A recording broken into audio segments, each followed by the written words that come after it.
Professor Peter Baofu, welcome to Thahameso this morning. Thank you. Last time we were here, we discussed how China-US trade war could impact Africa. Now, my question is, as an academia, is there a chance that Africa will in time reach a level of maturity in terms of development? It depends what you mean by development. It also depends on what you mean by level of maturity. Because I do not think that development is something that you have to copy from one standard and then you use that standard to judge. So when you say what is the level of maturity, then that means that you need to have a standard. Is that the Western standard that you have in mind? But I think that that's not a fair comparison.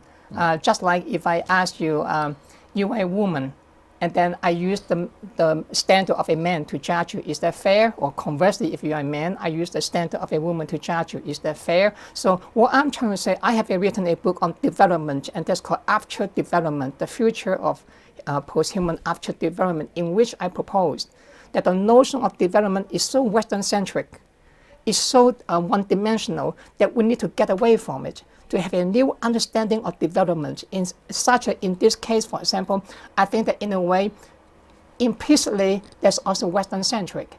I think that you should ask yourself the question that I talk about in some of my publications and also in some other interviews, is that you need to know who you are as a country, as a people. And then from that standard now, you can judge yourself, how much do you measure up with what you want to achieve. But instead of using other standards from where? From America, from Finland, from France, from Italy, from Japan, but you are not Japanese. You are not American. You are not German. But why do you use the standard? So it's time for you to say, what is that thing, that identity which defines you as a people in Lesotho in this case, or as African in this case, and say, that is my identity. Then from that identity, you use that as a standard. Now you judge yourself. Do I measure up with what I think that I am? That is, and then you develop that based on that one. But instead of copying from others, let's not go very far.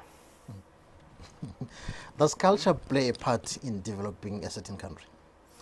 Culture does play a part, but as I said in my publications, there are 4 major causes that you need to pay attention. One is culture.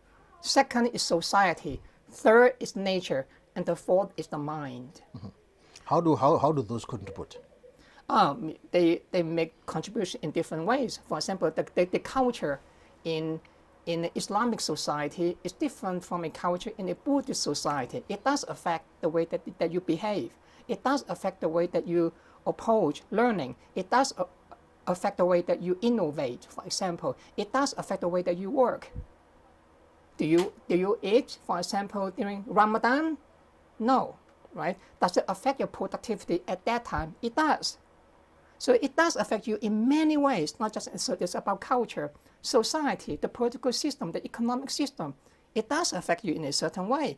Nature, the environment, the geographical environment in Africa, that is very important. People have often forgotten about the environment. It does affect you in the way that what you want to do and how you do it.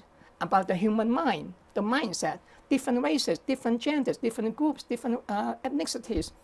They have different genetic makeup. It does affect how you behave. Professor Dr. Baofu, thank you for your time on Thahameso Program. Thank you for inviting me. Right.